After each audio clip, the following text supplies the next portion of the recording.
आइए आज हम आपको सुनाने जा रहे हैं एक रत्नापुर गांव में रहने वाले जयदेव और कामिनी की कहानी, जो कामिनी नवरात्रों में सप्तमी के दिन माता के मंदिर जाना चाहती है।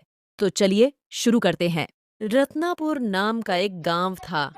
उस गांव के पास माता रानी का मंदिर था। वहीं एक छोटे से घर में जयदेव, कामिनी और उनका एक प्यारा सा बेटा था।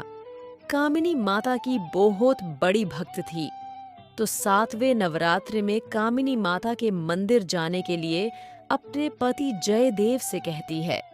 जयदेव को ये सब पसंद नहीं था, पूजा पाठ को पाखंड मानता था। कामिनी विनती करने लगी। तब शाम को चलेंगे ऐसा बोलकर काम पर चला जाता है। अब शाम हो आई, जयदेव काम से थका हारा घर वापस आ गया तो जयदेव से बोलती है, चलिए ना माता के मंदिर चलते हैं। नहीं, अब मैं थक गया हूँ, कोई जरूरत नहीं है जाने की। कामिनी विनती करने लगी बार बार। तब जयदेव जाने के लिए तैयार हो गया। अपने बेटे को साथ लेकर आ तो गया, पर मंदिर के बाहर खड़ा हो गया। तो कामिनी अंदर आने के लिए कहती है जयदेव से, मैं नहीं आऊंगा, तुम ही जाओ अकेली, अंदर में नहीं मानता। इस पाखंड को जल्दी से जाकर आओ। कामिनी बेचारी रोते रोते मंदिर में आकर माँ के चरणों में गिर गई और माँ से विनती करने लगी। माँ, मेरे बेटे की रक्षा करना, वो अभी छोटा है, आपकी चौखट पर खड़ा है। माँ, कभी ऐसा दिन भी आएगा जब मेरा पति आपके दरबार मुझे साथ लेकर आएगा। कामिनी अब मंदिर के बाहर आ गई। मंदिर के बाहर कामिनी के पास नन्ही नन्ही कन्याएं आ गईं, तो कामिनी उनको प्रसाद और कुछ पैसे देने लगी। तब जयदेव बोलता है कामिनी से, तुम इनको ये पैसे देकर धन की हानि मत करो, जल्दी से यहाँ से चलो घर। अब जयदेव और कामिनी घर आ गए। जयदेव ने बच्चे को पालने में सुला दिया और खाना खाकर सो गया। अब कामिनी खाना खाने बैठी तो उसे ममतावश बेटे की याद आने लगी।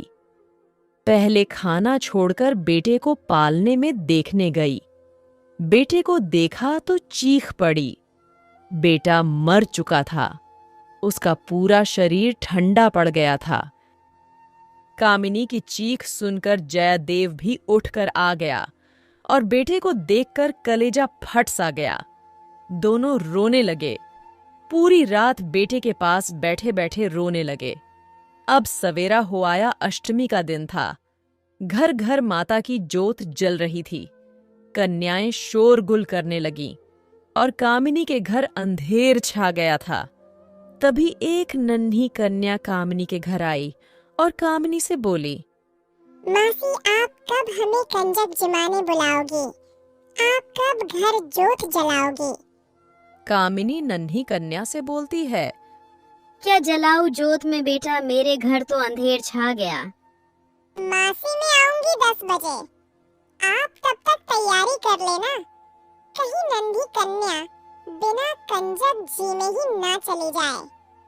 ऐसा कहकर नन्ही कन्या चली जाती है। अब कामिनी चक्कर में पड़ गई। नन्ही कन्या ऐसा क्यों कह गई? माता रानी की इच्छा होगी। अब कामिनी ने अपने आंसू को पूछकर जयदेव के पास आई और बोली, आप अब अपने आंसू पोंछ लीजिए और कंजक बिठाने के लिए तैयारी कीजिए। अब बेटे को माता रानी ही देखेंगी। कामिनी को पूरा भरोसा था कि माता कभी इतना बुरा नहीं करेंगे हमारे साथ। अब कंजक बिठाने के लिए भोजन बना लिया और तब तक नन्ही कन्याएं घर आ गईं। जयदेव और कामिनी ने उनको भोजन कराने के लिए बैठा दिया। जब कन्याएं भोजन कर रही थीं, तब कामिनी को ममतावश बेटे की याद आने लगी और रोने लगी। जो नन्ही कन्या कंजन लेने आई थी, वो मां दुर्गा ही थी। कामिनी माता के चरणों में गिर गई। और माँ को कहने लगी, माँ मेरा बेटा मर गया, अब कितनी परीक्षा लोगी आप? नन्ही कन्या कहती है, बेटा कामिनी, मेरे पर विश्वास करके बेटे को आवाज दो। जयदेव और कामिनी बेटे को बुलाने लगे। इतने में तभी अचानक से नन्हा बे उठकर माँ के पास आने लगा। दुर्गा कहती है, मैं बेटे को मारना नहीं चाहती थी, ना ही तुम्हें कष्ट पहुंचाना चाहती थी। तुम्हारे पति को उसकी गलतियों का एहसास करवाना चाहती थी। जयदेव माता के चरणों में गिर गया और माफी मांगने लगा। माता ने जयदेव को माफ कर दिया और गायब हो गई। कौन कहता है, मां कष्ट में साथ नहीं होती। अगर विश्वास और श्रद्धा है तो मां हमेशा साथ है।